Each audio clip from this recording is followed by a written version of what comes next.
It's The List and your boy at Fightful.com. With Jimmy Van and Sean Ross Sapp. They're on fire. Boom shakalaka. 200 strong. What's up, you guys? It is October 20th. It is List and your boy number 230, brought to you by our friend Twitter.com/Destiny FOMO. You guys can follow her over at Destiny FOMO. If you're into games, if you're into wrestling, if you're into all kinds of fun stuff, follow Destiny FOMO. We'll plug it again a little bit later. But hey, we got Jimmy Van back, so leave a thumbs up. Leave a thumbs up if you're happy Jimmy Van's back. Please don't leave a thumbs down if you're not happy that he's back. But subscribe, tap that bell for notifications, and send a super chat to get your question or statement right on the air like Van Twin Blade just did, who says, you know it's all about the butts. Jimmy, did you know that? Did you know, Jimmy, that you know it's all about the butt? That was nice. That was good. Yeah. That was good. I always over. I don't know anymore who I might offend. You know what I'm saying? So, Well, how do I answer point. that without pissing somebody off? So that was the point of the whole bit, Jimmy. So we were talking about some people who get a little too weird on the internet about wrestling, and I said that they needed to go touch a butt. And Denise is like, why a butt? Why not any other thing? And I'm like, well, Denise, I'll tell you why, you insensitive jerk. Because everybody has a butt, regardless of gender, whether they're non-binary, who or what they like. Everybody's got a butt. So therefore, you know it's all about the butt. When I was a kid, Sean, and one of my favorite wrestlers as a kid was the Junkyard Dog. Mm-hmm. And as a kid, you don't really think about the lyrics to grab them cakes. No, you sure don't. And we want people to consensually and legally grab them cakes. We don't want people to just go ahead and do it all willy-nilly. Don't do that. But when you get older and you think about, and I know you've talked about the Booker T one, when you get older and you think about the lyrics, Junkyard Dog was encouraging assault. Yes. Yeah, that was kind of wild. That's just how it was, and he did it as a duet with a woman who encouraged him to grab them cakes. Sure. That was the time, I guess, in the mid 80s. Thank you to Kyler for making that clip. Melissa says, get a handle on volume leveling SRS. StreamYard doesn't allow that. So therefore, every time you know it's all about the butt. I'm sorry. Jimmy, you're back. Are you on a tiered deal or are you full-time now? Yeah, it's a tiered deal. It is a tiered deal. Yeah, I show up whenever Sean incents me to, it makes it worth my time to show up. So, because you are a partner now in Fightful Inc. That's true. But I am. No, I've had stuff going on. I can't guarantee I'm going to be here every Wednesday, but I am here today. And so it's funny, I was saying to Sean, did you miss me? But we talk like almost every day. Mm-hmm. But we just haven't, spoken in a live podcast setting like this. So it's funny. I was going to have Jeremy fill in for you today, and he goes, "Well, I know why Jimmy rushed back." Yeah, I got tipped off. I actually didn't tell him at all. October 20th is the day, I guess. Charles says, "Gabagool, Jimmy." Okay. Well, you are so out of the loop. You haven't been around since Tony D'Angelo has been a thing. It's true. And I will be the first to admit, because I don't consider myself to be the wrestling aficionado that Sean Ross Sapp is.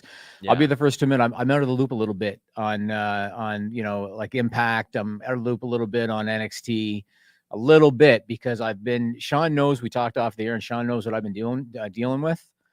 I've been distracted by my core business. I've had to give it my undivided attention for a few weeks. And so I'm a little out of the loop, but I still got lots of information, got some numbers, some business stuff, because that's what I like. Yep. So indeed, we got lots of stuff. We're gonna make some not GCW, even though GCW has a good show coming up this weekend. They've got Bloodsport this Friday as well. I've got 2 interviews from that. Tom Lawler and Marina Shafir. Make sure you guys check that out. Got an interview with Deonna Purrazzo that I'm dropping tonight since there's no AEW. So I'm gonna make my quick Bound for Glory predictions. It was going to be hard to fit in 2 additional live streams with all these shows and Crown Jewel and 3 interviews. So we're going to do that a little bit here today, but get in those super chats, guys. We've got Brent Lockman saying Fightful causing Sir Mix-a-Lot to run through my head is not where I expected to be this week. Well, listen, I'm sorry. We just want you to do it consensually and legally. Very important.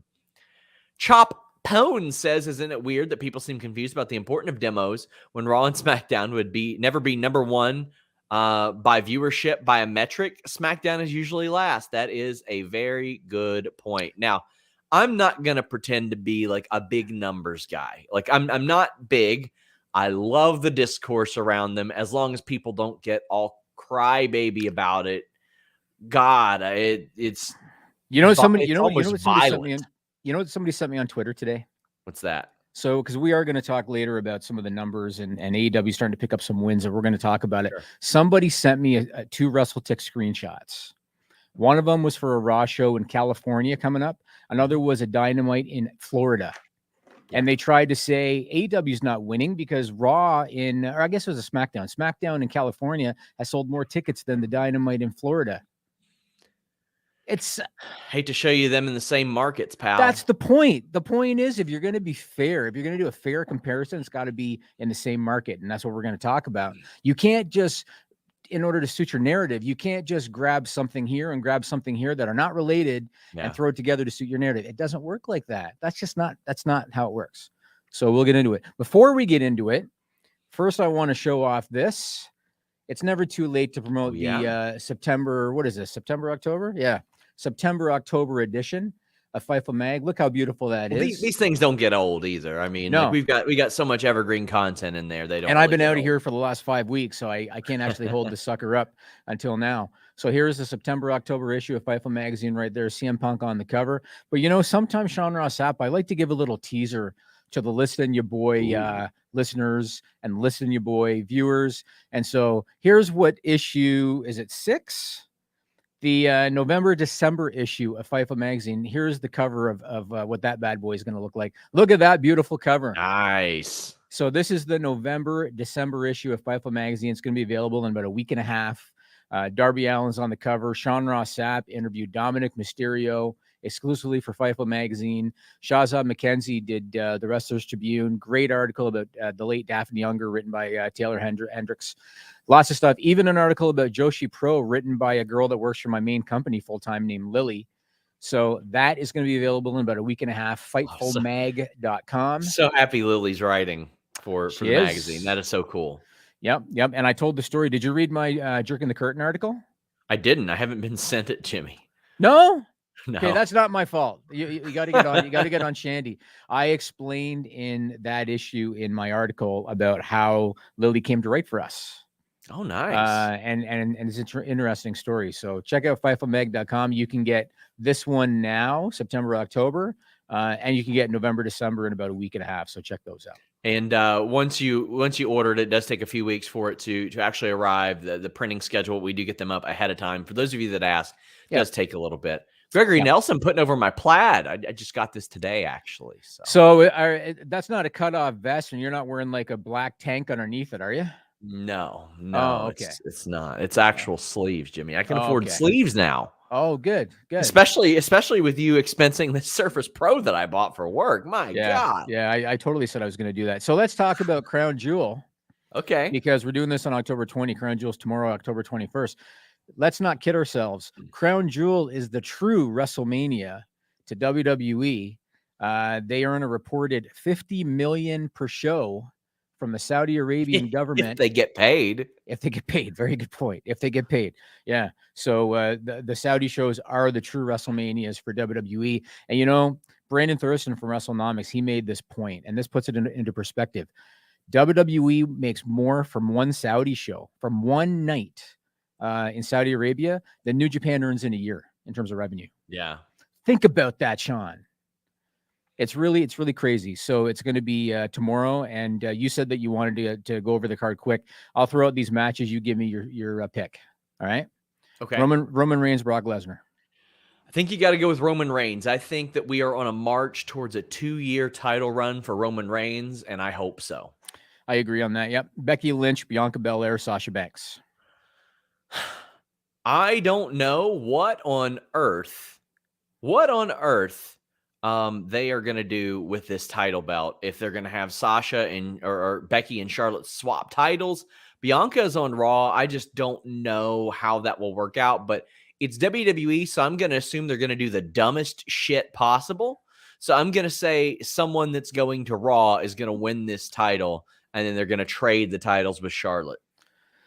That would be so terrible, but there's a good chance. I don't know why I give them the benefit of the doubt. I'll give them the benefit of the doubt. Sasha Banks wins either at Crown Jewel or on SmackDown on Friday, because she is the only girl that's going to be on the brand. So I'll give them the benefit of the doubt, and I'll say Sasha Banks. This next one is very similar situation. Big E, Drew McIntyre. Big E. Very easy. Very easy. Has to be. Drew's going to be on SmackDown. Oh, boy. Poor Bobby Lashley against Bill Goldberg. I think they're going to have Goldberg win, but they really shouldn't. They really should not.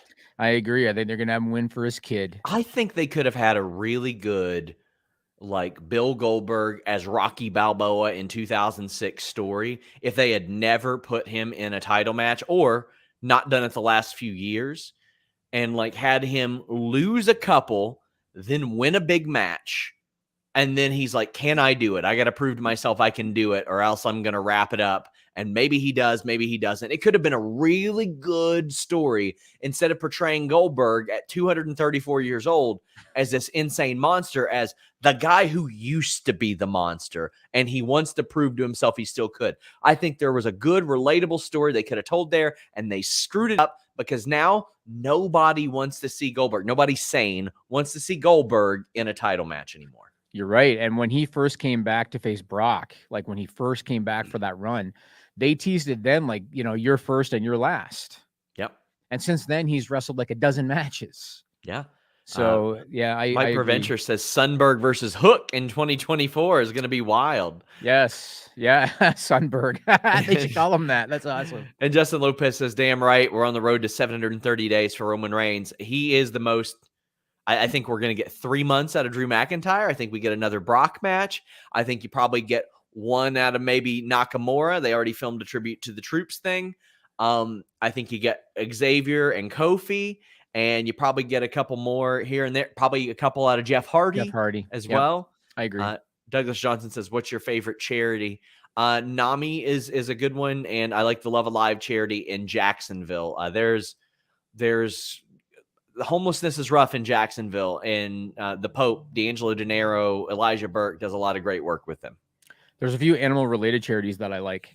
I like the ones where the money does not go to administrative costs, and that's something with every charity that you have to look into. I like the ones where it actually goes into helping the animals.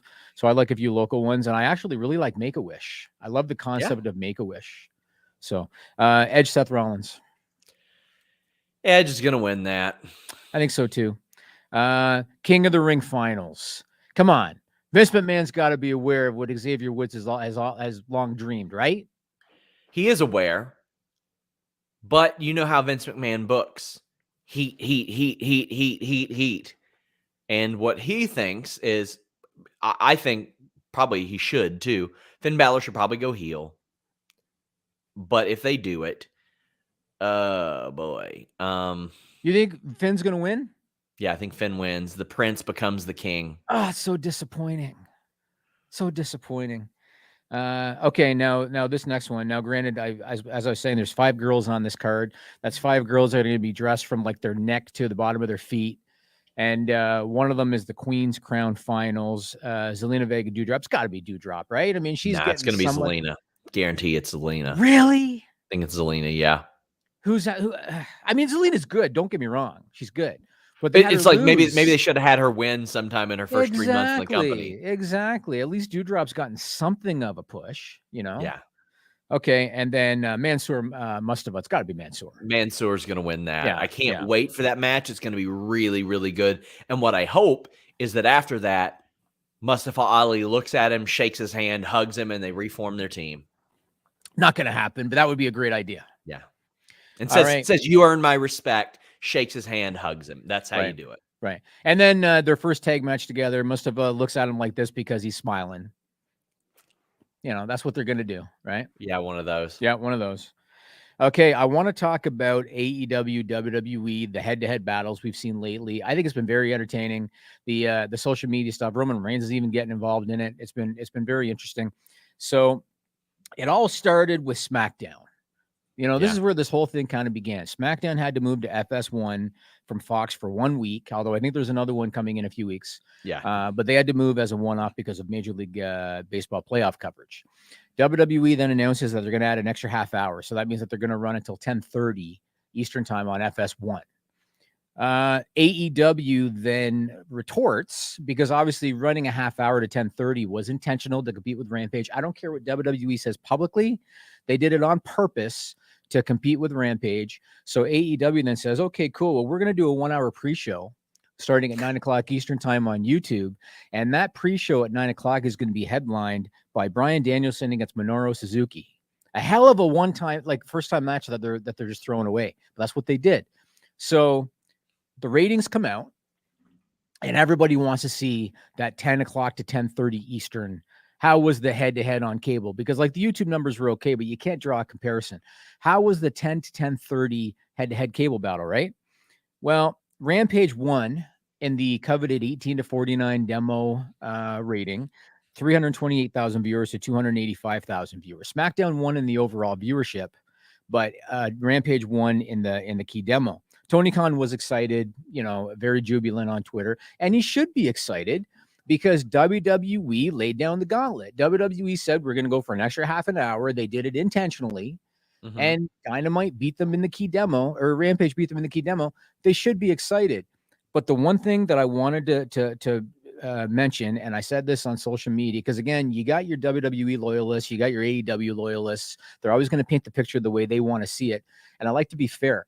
This is not apples to apples to me. No. Even though I realized that they were both on cable television, they were both in a 10 to 10:30 time slot on cable television. It's not apples to apples. The reason it's not apples to apples is because Rampage has been in the same time slot on the same channel for 2 months. SmackDown is always on Fox. This is a one-off on FS1. I guarantee you, and I don't know the numbers, but I guarantee you hundreds of thousands of viewers, if not 1 million plus viewers, tuned into Fox at 8 o'clock. And when they saw that SmackDown wasn't on, they watched something else. So to me, it's not apples to apples, but because WWE laid down the gauntlet, I don't blame Tony Khan for boasting and for patting himself on the back. And the numbers are the numbers, and they beat them in the key demo, and they should be happy about it. But it's not apples to apples, and I just wanted to lay that out to be fair. Yeah, I mean, this is unique and different, and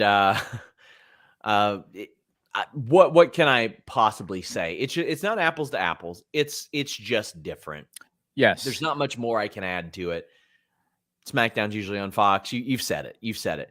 However, as somebody who loves the shit talk, and I mean the harmless shit talk, yeah, 100% I agree. love it. There are people that confuse being toxic with being harmless, and like the Top Dollar stuff. I don't care. I couldn't care a bit about it. Funny to me. The Young Bucks firing back, funny to me. MJF giving Roman Reigns a bunch of props, then saying, well, I know he watches AEW, but he got beat by Ruby Soho and she sucks. That was so funny to me. There's some, like, a lot of people are like, focus on your own shit. Focus. I don't give a damn. No. First off, how dumb are you? How dumb are you to only be able to do one thing at a time? You think somebody can't fire off a little tweet and then go focus on their show? Y'all got to multitask better. Got to do better. This is so harmless. It is. And I feel like I've said it so many times before. I grew up in the era of Billionaire Ted and Jeeps rolling up to Nitro and Gilberg and giving away results on Nitro and those commercials that, looking back, I really loved, where WCW would run footage of like Vader and Mark Marrow and British Bulldog getting their ass whipped by WCW wrestlers and say, this is where the big boys play. This is where they're from. of Rick Rude showing up the same night. Yep. All that stuff. The BWO and ECW, for all that discussion of focus on your own show. No, man. No, do what you want. Have some fun with this. Make it fun. Don't take it too seriously. But man, I loved it when Kurt Angle looked at Sami Zayn and Kevin Owens and said, I hear TNA is hiring. That was so funny. I love that stuff. The fact that anybody even cares says that we're in a much better place right now. Yeah, and it wouldn't shock me if Roman texted Punk. Yeah. You know what I'm saying? They work together in the same company. So it wouldn't surprise me if he texted Punk. Like, I agree with you. I think it's just because all these guys, they're happy to have a job. You know what I mean? Like Roman Reigns is not going to say, well, I don't want these AEW guys to make a living. Of course he wants them to. Yeah. You know, a lot of them are boys. Adam Cole, when he was on the NXT roster, you always saw him at AEW events and stuff like that. I mean, a lot of these people are boys, and it is all in good fun. And so you shouldn't take it too seriously. Now, I do believe that Tony Khan really wants to kick WWE's ass. and I do think that WWE put the show till 10:30 on purpose to compete with Rampage. Yeah. But that's different. That's that's not locker room, you know? Man, so I want more of it as long as it doesn't hurt anybody and nothing like really like brutal comes out of it. Yeah. Man, that's the type of stuff I want. And they're not all going to be Jerry Briscoe. Remember Jerry Briscoe in the Monday Night War documentary? Yeah. He was starting to sweat. Yes, he was. Pretty wild. They're not all going to be him. I mean, people got to remember, like, and not all this stuff was good. Not all this stuff is good. Medusa threw a title in the trash can. Eric Bischoff coming down on a motorcycle out of the sky, like talking about how he won so many weeks in a row. The fake Razor, the fake Diesel. Jim Cornette cutting promos on WCW during WWF. Shane Douglas throwing down an NWA title, which was in large part a shot at WCW, who had used that title. You had Oklahoma, which is one of the dumbest angles of all time. Yeah. But you had Vince McMahon posting letters to Ted Turner. You had Mick Foley with the WCW title on ECW spitting on it, even though it was a part to accentuate that angle. Eric Bischoff challenging Vince to fights. Not to mention every name Virgil had in his career was a rib on another company. They ribbed Dusty Rhodes in WWF. They ribbed Vince McMahon in WCW. They ribbed Shane McMahon. His name was Shane for a while. They had a jacked woman named Asia because Asia was bigger than China. Did you just wing all of these, or did you read them off It's somewhere? so easy to remember all that. There's so many. There's a bunch that I probably don't even remember. There's Akeem, the African Dream, was a shot at or a rib on Dusty. I mean, even Six Pac, right? Yeah. I mean that was his way. Yeah. You had there was all Mike Awesome popping up behind Kevin Nash, and they were heavily like ECW champion. And then what did they do? WWE was like, oh, let us help you out with this, just so they could have one of their guys beat a WCW guy. This stuff is nothing in comparison to that, but it's harmless to me. You know, one thing, something just popped into my head about Kevin Nash. And when I saw this, it made me smile because it tells you what kind of guy he is.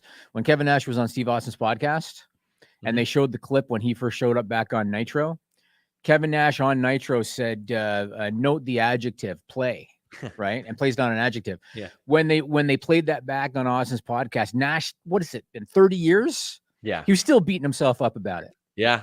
And Austin was like, it's okay, man, adverb, whatever, it's all right. And 30 years later, Nash is still beating himself up. So I love that because Nash is a smart guy, and he felt silly even though he didn't need to. I want to shift gears and talk about the Queen's Crown tournament, and I'm going to thank Denise Salcedo for the times on this one, Sean. Oh, so Jimmy, you cut me off. I was going to do a hilarious rib where I said, check out the adjective, but you know it's all about but.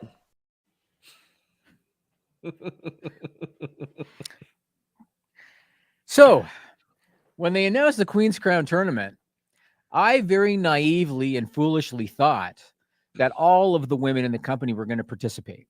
And I'll go so far as to think I thought Charlotte was going to win, the Queen, right? Yeah. And so that's where I thought they were going. And I thought we were going to get some of these banger matches with like Charlotte and Sasha and Becky and some of the girls that don't ever get a chance to shine in there with Charlotte and Sasha and Becky. Like, that's what I thought we were going to see. And man, was I naive and foolish. So instead, all they did was take the girls that they never push and put together some matches with them and book them the way that they would every other women's match featuring the girls that they don't push. And Denise perhaps even worse. Maybe perhaps worse. Even You're right. worse than usual. Yeah. You're right. So Denise kept a time on this. So far through the semifinals, they've had 6 matches. They had Zelina, Toni Storm, Carmella, Liv Morgan on SmackDown, Shayna, Dana Brooke, Natty Doudrop. Then the semi, Charlotte, Zelina, Carmella, Zelina, and Doudrop, Shayna. So 6 matches. Over those 6 matches, according to Denise, the total ring time has been 13 minutes and 34 seconds, which is an average of about a little over 2 minutes a match over 6 matches. My question for you is, what have they accomplished? What's WWE accomplished? Nothing. They have started and stopped the Shayna feud. They have put a woman over so far in the tournament who I think is going to win it, who didn't win any matches. Like, for none of the matches that she won made sense. Like, she beat not Toni Storm. She beat Liv Morgan before a pay-per-view match that Liv Morgan was going to win. It was so stupid. And then they decided to put her over. Like, nothing ever matters. Nothing ever matters. And they condition us to know that nothing ever matters.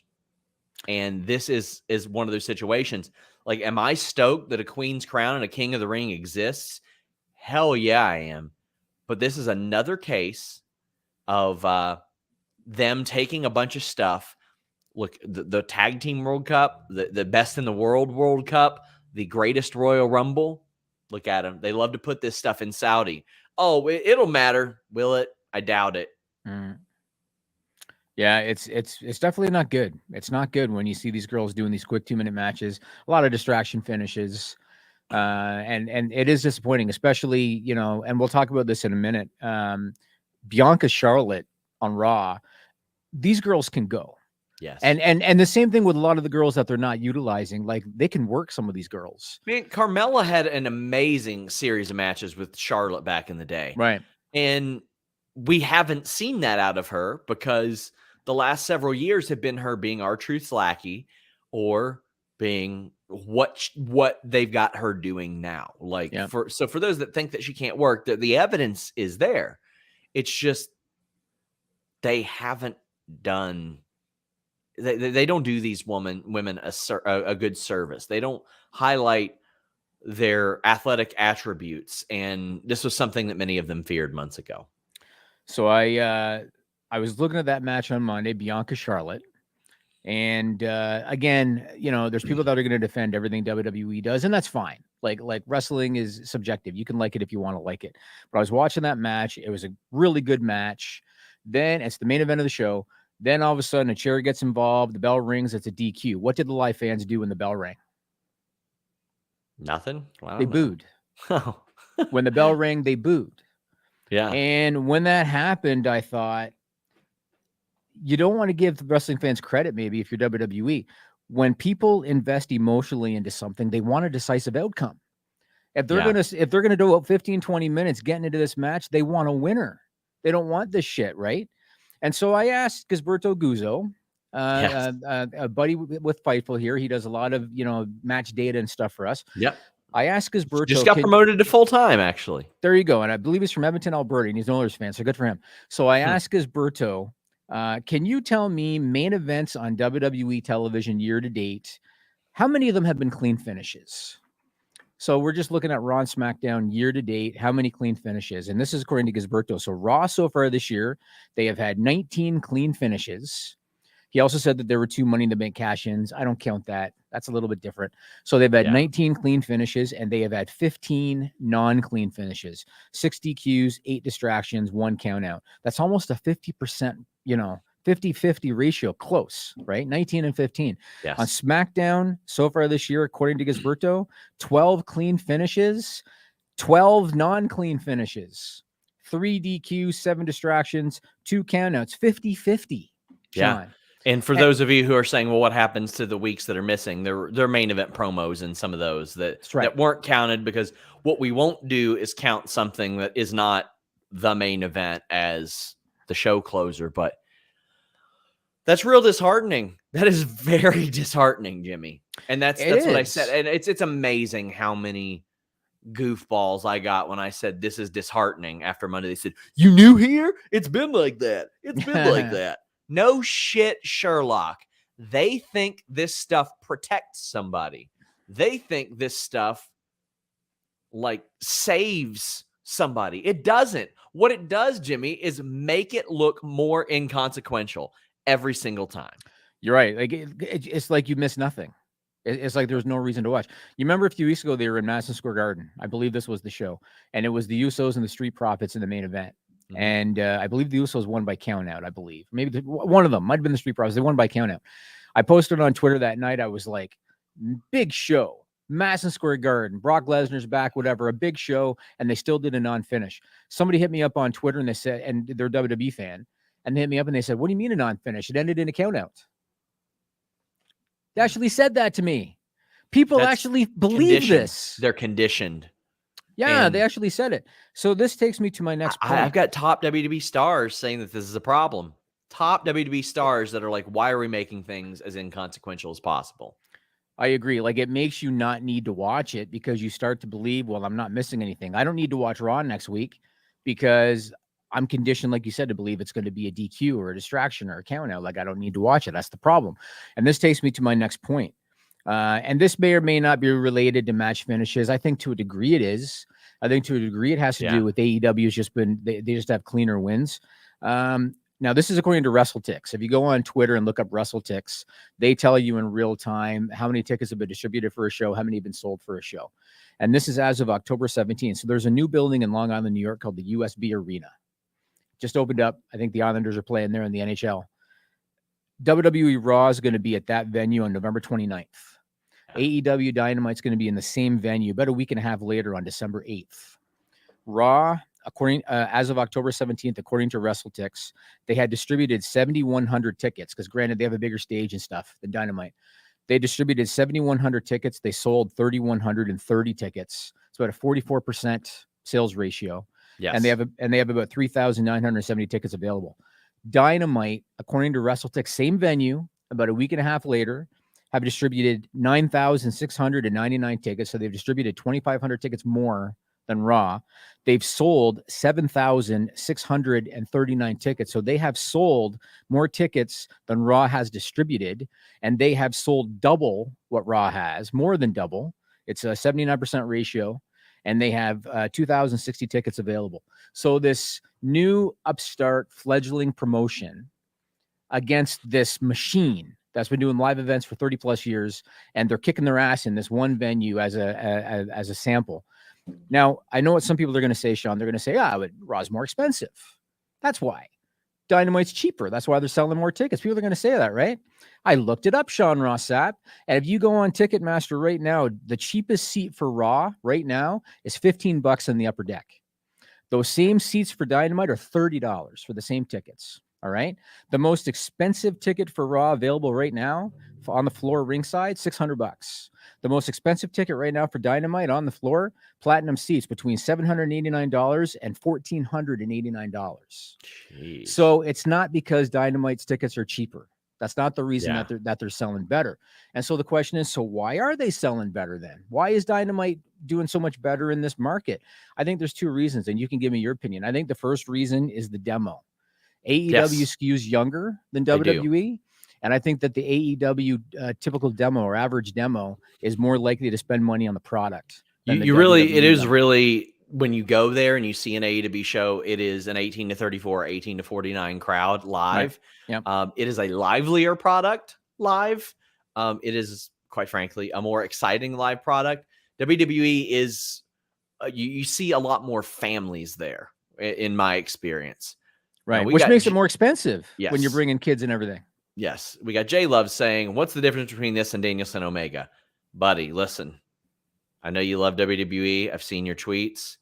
If you don't know the difference in a 30-minute time limit between two of the top wrestlers in the world and them coming out even and it ending because of a time limit and an inconsequential DQ when you know we're going to get a rematch over and over and over again, I can't help you. I can't convey that to you. There is a difference. Omega and Bryan Danielson were both protected. When there's a DQ, WWE thinks that it protects.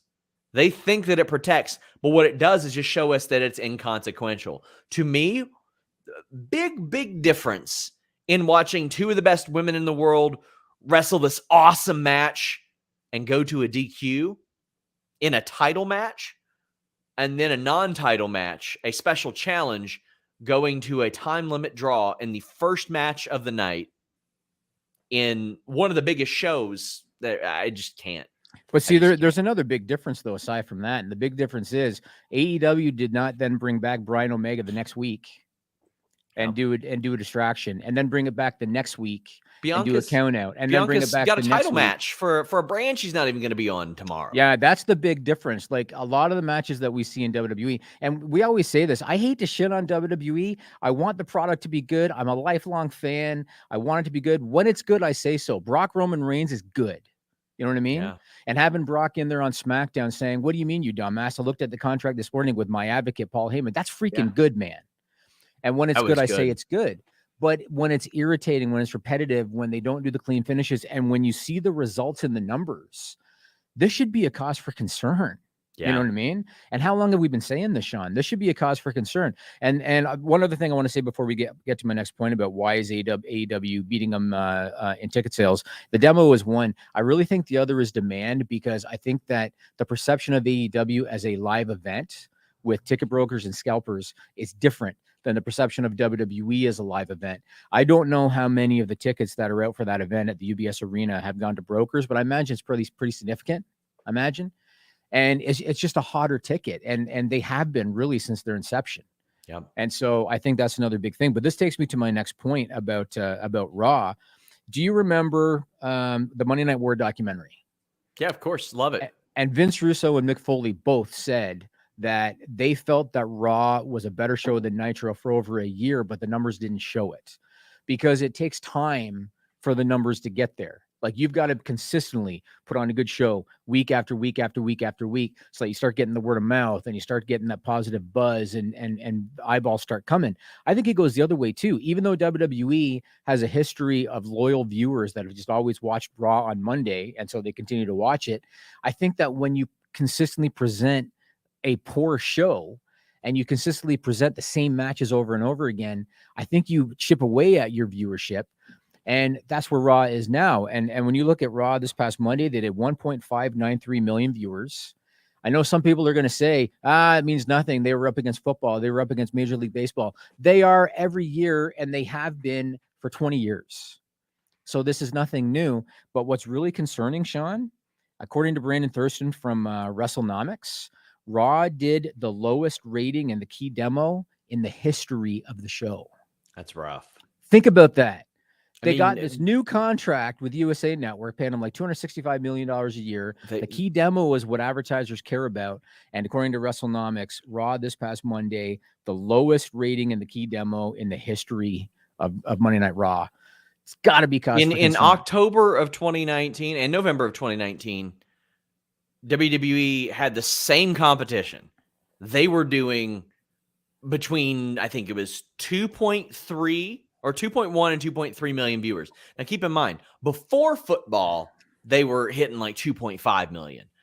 I'm sorry. That is not normal. And you can say less people are watching TV. Okay, fine. Well, then why is AEW doing comparable, not only that, oftentimes better numbers than what they were doing 2 years ago? Now, you can say NXT is not there to cause competition. That is absolutely right. Is it enough to make up for a 1 million drop-off or a 600, 700,000 drop-off? I don't think so. You know what's a really good case study on this topic? The Fightful Podcast Network. Yeah. It's a great case study, and I'll tell you why. Sean Ross Sapp, how many people have told you that they don't watch Raw live anymore But they tuned into your post-Raw podcast with Denise Salcedo. How many I people don't get have it. told I you don't that? get that for AEW. No, but for Raw, you do. I've never gotten one comment about that for AEW. I don't even know if I've got that for SmackDown much, but for Raw, yeah, for Raw, you do. every episode. Yeah, you do. And one other story kind of related to this topic that I want to mention. And again, if you're a WWE fan, I'm sorry. I don't want to shit on WWE. I want it to be good. I want to highlight these issues because things really need to change in that company, and they've needed to change for a long time. Yeah. And this story that I heard today is relatable to this. And I don't know if you've heard this one, Sean. So we talked before about Vince McMahon is 76 years old. And we've talked before about how, of course, he's out of touch with modern wrestling. And this was something that Bryan Danielson said that drew him to AEW, because AEW has their finger on the pulse of modern wrestling, right? Of course, Vince McMahon's going to be out of touch, but it doesn't end with Vince McMahon. And who is Vince McMahon's right-hand man? Bruce Pritchard. Bruce Pritchard is 58 years old. Bruce Pritchard, by his own admission, before he was rehired by WWE, had stopped watching the product before they rehired him. According to Dave Meltzer, and you can tell me if you heard this one, it was Bruce Pritchard who pitched for Adam Cole to become a manager on the main roster. I'm working on that. It didn't make it to Cole himself, but I know that Pritchard was making an awful lot of pitches. He did want Cole on the main roster, but a manager would have been bad. If that was his idea, Bruce Pritchard's, it goes to show that not only is Vince McMahon out of touch with modern pro wrestling, Bruce Pritchard is out of touch with modern pro wrestling too. Yeah. And if you're WWE, what you need is people that have decision-making authority in the creative process, who not only know the 18 to 49 target demo, but they are in the target demo. Yeah. They are in the 18 to 49 target demo. That's what they need. And whether you like Tony Khan or whether you hate Tony Khan, he's a lifelong pro wrestling fan that's in his mid-30s. Yes. He's probably got a pretty good idea of what, so too. You know what I mean? What his demo wants compared to Vince McMahon. No wonder Ross skewing old. Ross skewing now like in the 50s, Sean, or I should say they're averaging in the 50s. Vince is 76. Our demo probably wants us to read these super chats I've been trying to find an angle for the last 20 minutes, but haven't been able to. It's because you won't shut up, Sean. Yeah. Like, Jesus. I've been trying to. And then Jimmy's just like, and then Derek Davis I've been on this in 5 weeks, man. OMG, it's Jimmy. Glad to see you back. We thought you were dead, but instead you must have been investigating the SRS mystery attacker, right? That's exactly what I was doing. I was doing a lot of investigating. We need to follow up on bits, Jimmy. Chris Marcellus says, with Adam and Bobby in AEW, any news if Kyle or Roddy will join them in the future and reform Undisputed Era? Hate to tell you, buddy, I reported earlier this year that Roderick Strong had signed a new deal with WWE just ahead of the Diamond Mine angle. Jay Shell said, I had to spend $200 each for AEW Boston resale tickets mid-level, but I bet it'll be so worth it. AEW is a very fun experience live. Very, very fun experience live. Jay Shell says, how do you think AEW would have used Carmelo Hayes? I think if he would have shown anywhere near what he's doing now, assuming that was the deal, he would be a top guy pretty quick order. I don't think he'd be used like Wheeler Yuta and Lee Moriarty and company are being used right now. I think that he is mid-level to upper main ready right now. He's been incredible. It took me a second to recognize that was Shawn Michaels in the picture with him. Yeah. I love that. Jay Shell says, do you think Queen of the Ring, King of the Ring winners get title shots? Maybe. I think that we are going to be exposed to about 6 months, actually forget 6 months, to about 18 months of tongue-in-cheek royalty segments. Yeah. And they're going to have, if Xavier wins, at least he'll make it fun. Because I love when Xavier was out there talking about King of the Ring winners like Ken Shamrock and stuff like that. So if Xavier wins, he'll make it fun. But otherwise, especially if they turn Finn heel. So if Finn is heel and he's the king, oh, Lord. Yeah. It's going to be just a lot of like Baron Corbin-esque crap. So we'll see. Cardo says, acknowledge the butt. And Ruby. Yes, we do encourage you to acknowledge the butt. Hannah says, I've waited for Queen of the Ring 20 years and they do this. I can't even articulate my disappointment. It's got to be frustrating for a whole lot of people. I know it is for me. Yeah, and again, like I don't want to repeat myself, but they have a roster of main event level women that are really good. Yes. Why didn't they just mix things up? Like put Sasha in there for 12 minutes, 15 minutes with Zelina. Yeah. They could have done that. And I mean, like, what are they past like stupid finishes for that too? It's like, if you're going to do shitty finishes and do it across the board, at least do it and make all the other stuff mean, I guess. It's hard for me to get inside the mind of the nonsense that goes on with their booking. If you just make sense on a very basic level and you maximize how much stuff matters, your wrestling show is probably going to be decent at worst. We've got Christian Knight saying the Punk quote tweet of Sasha sent fans crazy. And Jay Shell said, did you see Sasha fans lose their mind with Punk? Yeah, they're going to lose their mind with stuff like that. That's going to happen. But that was all in good fun, too. I loved Sasha's "It's clobbering time" tweet, and I loved Punk's response. I didn't see his response. What was his response? He just said, it sure was. Okay. Okay. Brent Lockman says, the passing of Brody Lee and how everyone across all companies came together should have proven how everyone in this war really feels. Yeah, but I mean, completely separate of that, separate of stuff like that, it's not as vicious as everybody wants to make it out to be. I agree. I mean, I do feel like AEW, there's more of a community feel with the roster, which is good and bad. We've talked about the negatives of that too, because I think that can kind of stifle. There are some petty stuff that goes on. Like AEW is not immune from that. I hear about issues and jealousy in that locker room, just as I do WWE as well. Dante says, I never watch Raw, but I always listen to the post show at work the next day. There you go. I mean, I appreciate it. Sean says, lest we forget, James Ellsworth was technically won the first women's Money in the Bank. Well, I mean, technically Carmella won it, but James Ellsworth helped him. But it was so dumb they had to rerun the match. Yeah, I don't know if that was a plan or if they did that on the fly because of the heat. I'm going to find that out, actually. But Brian says, WWE seems stale, same matches, no new faces. And if there's a new face, Vince kills them. AEW is fresh, have great matches, and seeing new matches like we see every week. Yeah, that they don't let anybody just gain momentum. But yeah, like organically get over. Yeah, Shayna was gaining some momentum, and they're like, "Oh yeah, she's still that girl who forgets that her submission's on." Well, all right then. Yeah. Mike Preventure says Queen of the Ring feels like Evolution. They didn't promote it. It did poorly. And then they blame you people. Same with Queen of the Ring booking, like it doesn't matter. Yeah, they do that, and they self-sabotage. The Rey Mysterio title run. They self-sabotage things, and they're like, well, see? All right. Zach Schimmel says, listening to this on my drive back from Tucson, Jimmy's great to have you back, and I hope your business is doing well. SRS is all about that butt. Well, it's all about the butt. So people are happy you're back, Jimmy. I appreciate it. I'm sure that the silent minority are probably shitting all over me. But no, it's good, man. It's good. And I should put over the people that filled in for me. Who was here? I think Jeremy was here. Kate, Denise, Jeff Hawkins, not Jeremy. Denise. Okay. Gosh, who else? William Washington. That's right. Grapsity. That's right. And those guys are doing awesome too. Oh, they're doing the great. The Grapsity guys. Will, Phil, and Reg. Killing the distraction in the demo. Killing the distraction in the demo. Yeah, I'm sure Jeremy loves it. That's good. We've got a super chat saying it's been fun, some angry mudslinging too, but that's easy enough to ignore. We got some great masters in Danielson, Suzuki, and Punk Seidel. Dope. And Hannah, our great moderator, who, Jimmy, did you know Hannah, who has become one of my best friends, is driving all the way here to compete against my longtime best friend, Nikita Krylov fan, in Jesus Golf this Saturday for #1 confriendership for me. The winner is officially my best friend.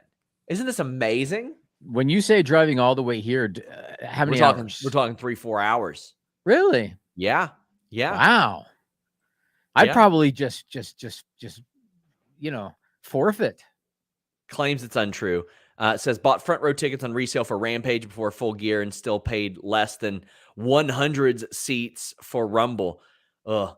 Guys, don't get floor seats. Whatever you do, don't get floor seats. You'll always regret it. I agree with that. Yep, I did that for a UFC one time, and it wasn't good. It wasn't had floor seats for the Rumble. Couldn't see anything.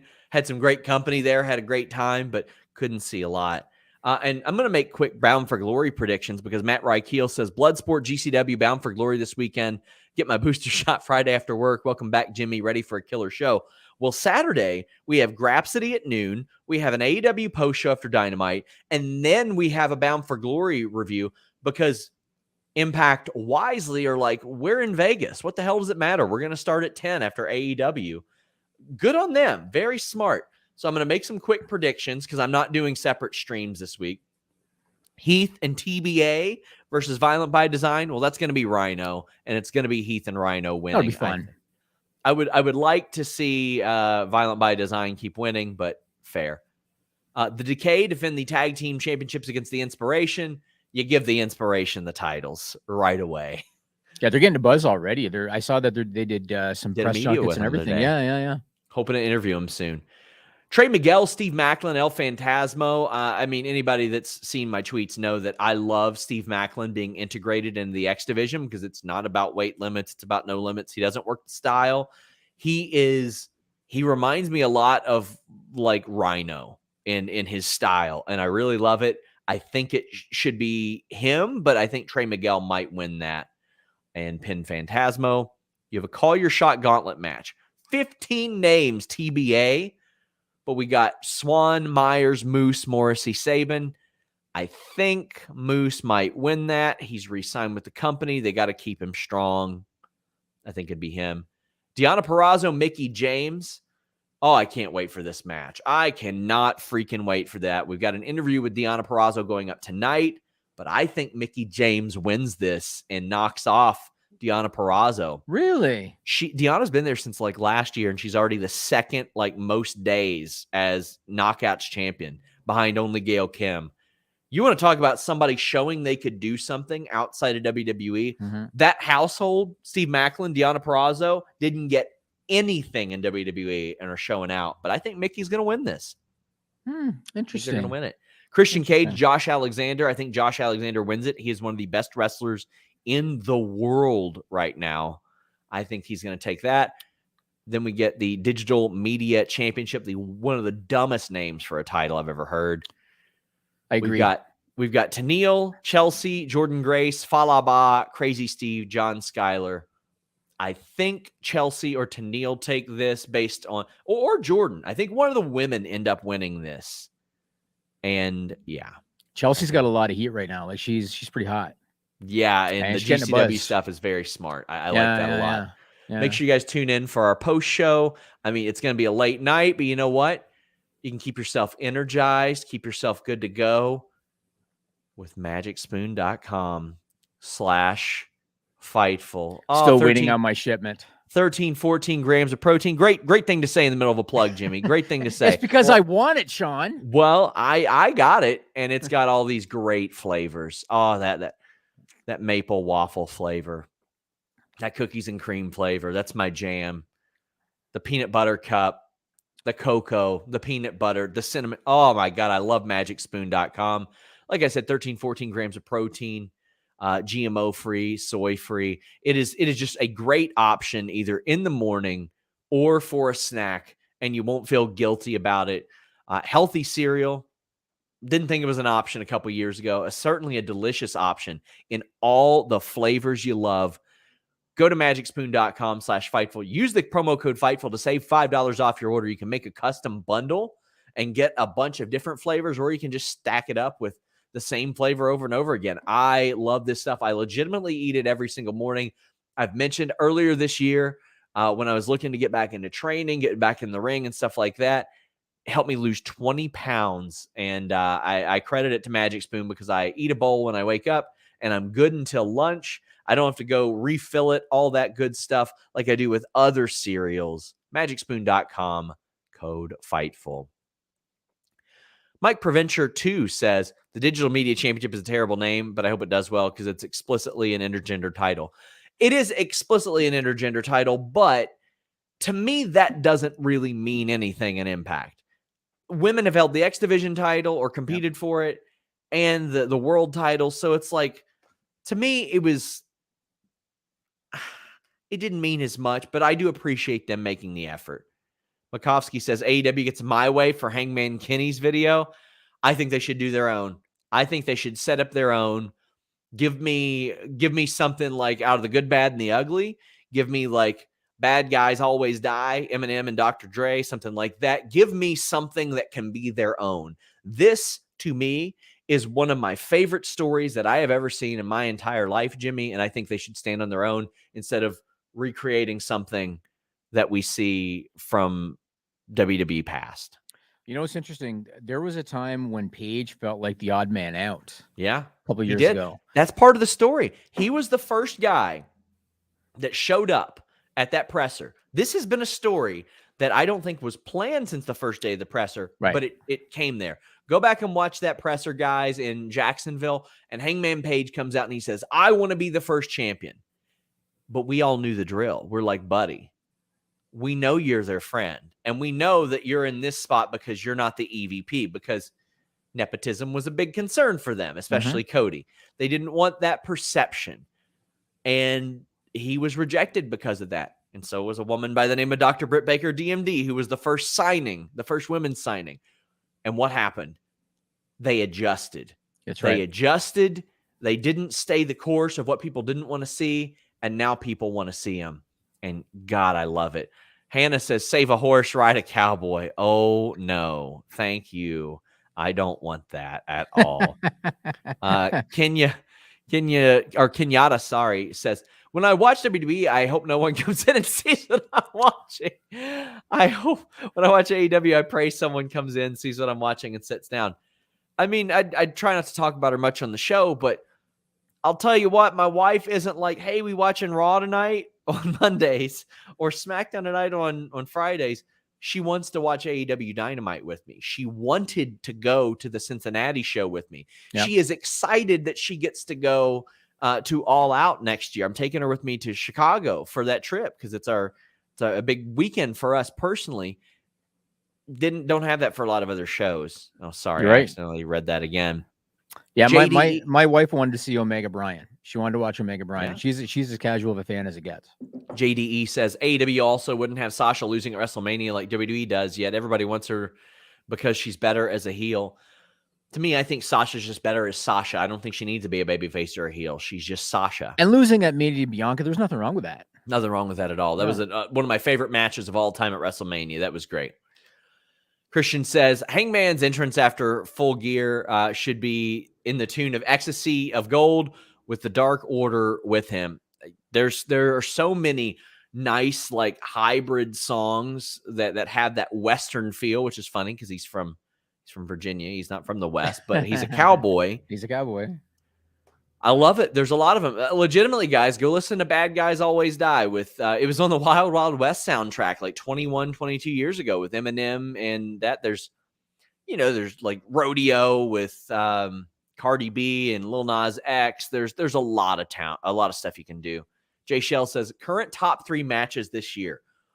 Ooh. Man, there's a lot of good matches. Hard to, not just in AEW too, like in other companies. That's a hard one. Listen, I'm not going to go top 3, but I'll go the first 3 that just pop into my mind. Bryan Danielson and Kenny Omega, Bianca and Sasha. And then actually there was, that match on Raw a couple weeks ago, the AJ Riddle match that I loved a lot. I'm not going to say top 3, but those are 3 that just pop into my mind right out of the gate. Lucha Brothers and the Bucks too, of course. Which one? The one in the cage? Oh God, yeah, that was so awesome. Mike Preventure says Hangman's the modern day Stone Cold, not in the way he acts, but in the way he's that exact type of fan base the fans need in that day and age. 100% relatable. As we wrap up, Jimmy, we're going to do The List Goes On over on FightfulSelect.com. So subscribe. I've already got news on AEW and Impact names going to Tony Khan and Scott D'Amore about doing a female crossover. Got some backstage news on the Mickey Deanna fight in the farm. We've got some news on Masha's deal. In addition to, I'm just posting contract news nonstop. Yesterday, Daniel Garcia was confirmed as full-time with AEW. I know a lot of people said, well, he confirmed it on Evil Uno's blog. Well, there are multiple kinds of contracts. We were able to confirm it was a full-time. We got news on Tom Lawler's deal. Was it convenient that Tony Khan posted that graphic after you said on Select that there was no graphic? Maybe. I don't know. But yeah, that would be Hey, whatever. I like our stories being confirmed. We had a story about the Staples Center confirmed from 2 months ago, like a month and a half ago or something like that, about them switching SmackDown over there. But damn, I lost my train of thought. JDE says, I should have clarified I was making a joking reference to a record. Okay, fair. But I had posted a thing expecting a little bit of an uproar that said, we won't get Austin Punk, but we'll get Hangman Page versus Punk. And I didn't get any hate. It was a bunch of people going, yeah, we will. So that was cool. Douglas Johnson says, For the Glory by Hollywood Undead, and it's relatively new. I liked that one Hollywood Undead song. And then I tried to listen to more of them, and I was like, oh, no. But I'm going to listen to that. Terry Allen says, don't say anything good about AEW because there's what? Okay, I don't want to go at that. I don't want to give that publicity or anything like that. I get along with most of those people personally, but yeah. Jimmy, you're back. How you feeling? Good. So it's funny because earlier on you were like, I got to wait for my pause so that I can get the super chats in because Jimmy won't shut up. I've been sitting here for like 10 minutes just listening to you. Sorry, we had a bunch of super chats that people wanted us to do. The only thing I will say is if you go to fightfulselect.com right now, for the list goes on, we're going to talk about CM Punk. I was going to do it on the live show, but it's fine. We're going to talk about CM Punk. We're going to talk about some recent successful MMA crossover to pro wrestling. Yep. And I want to talk about the Forbidden Door a little bit. And I want to get your thoughts on the latest happenings with the Forbidden Door in pro wrestling and some stupid shit in WWE that I don't like. We'll talk about that. All right, guys. We are back tomorrow. We got a Crown Jewel review with Denise Salcedo. Of course, The Distraction is back. They have their own YouTube channel now for a lot of stuff. It's youtube.com/Fightful Distraction. Check that out. Last person that ran that channel got us demonetized. So the more you guys visit that, it helps us an awful lot. Christian Knight says the entire Django Unchained soundtrack is top tier. Till next time, guys, leave us a thumbs up. We're out.